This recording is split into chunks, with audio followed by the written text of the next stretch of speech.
Now, there are actually multiple Caeretan hydriae that depict this same Greek myth of abduction, where Heracles pursues the centaur Nessos while he has taken away Deianira from him temporarily.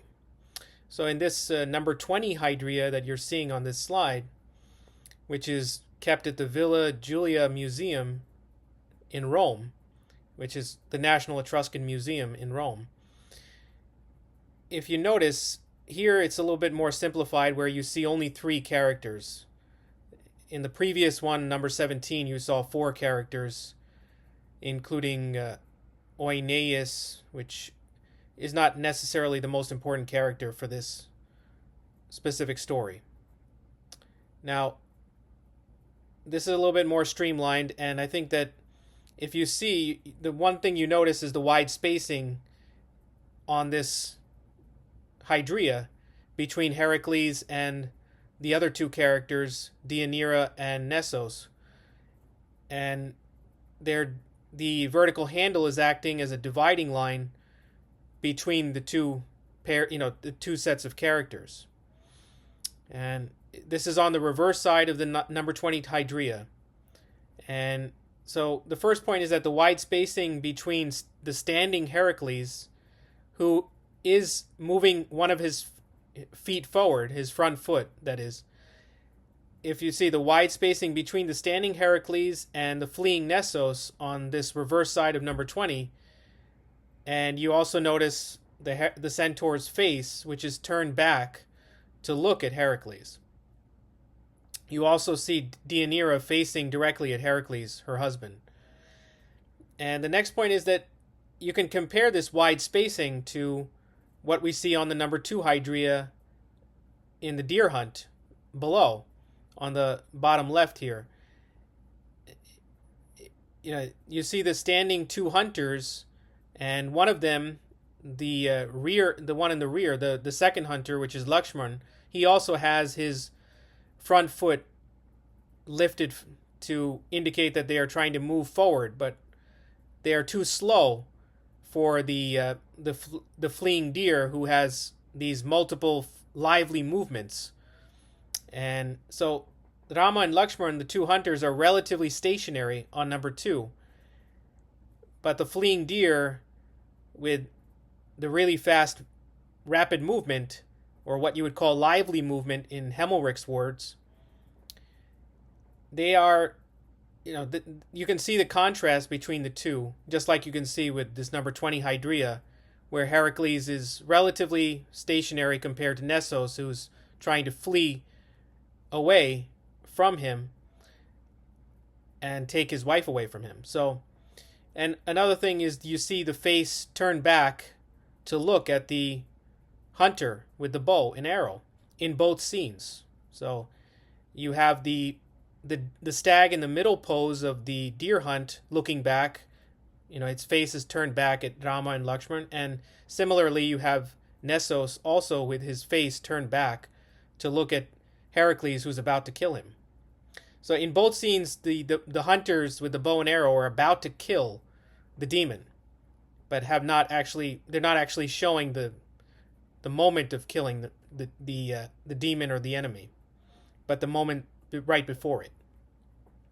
Now, the last point is that Deianira has more freedom of movement with her arms compared to Sita in the abduction part of the number 2 hydria. So in the number 2 hydria, Sita, once she is abducted by Ravana, she cannot really move her arms at all, and one of them is dangling. Her right arm is dangling downwards because she has absolutely no freedom to really move, as Ravana has her firmly under his control with his arm around her waist, as we have discussed before. But with Deianira, she seems to have more freedom of movement to cry for help, and that's what you see on this Caeretan hydria number 20, is both of her hands are lifted to indicate her distress and her plea for help from her husband. So, and also the main difference between these two abductions actually is that Deianira is only abducted for a very short period of time. So but with Sita, she is abducted successfully by Ravana for a much longer period of time and kept as a hostage in his kingdom of Lanka until Rama, her husband, finally comes to rescue her after many months. So there's a big difference in terms of the elapse of time between the abduction and the rescue in these two myths. Finally, I want to emphasize that this Greek myth of abduction of Deianira shares similarities with the Indian myth of abduction of Sita in the overall narrative themes and the roles of each character.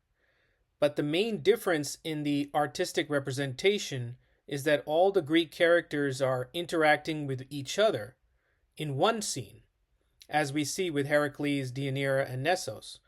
But the Indian characters on the Boston hydriae are separately acting in groups in multiple scenes, which are a total of 3. So we have Rama and Lakshman working together in one scene to hunt the golden deer Maricha, which is the demon in disguise as the deer or the stag. And then on the reverse side of the Boston hydriae, we have the interaction between Ravana and Sita in 2 scenes that are directly connected in a sequence.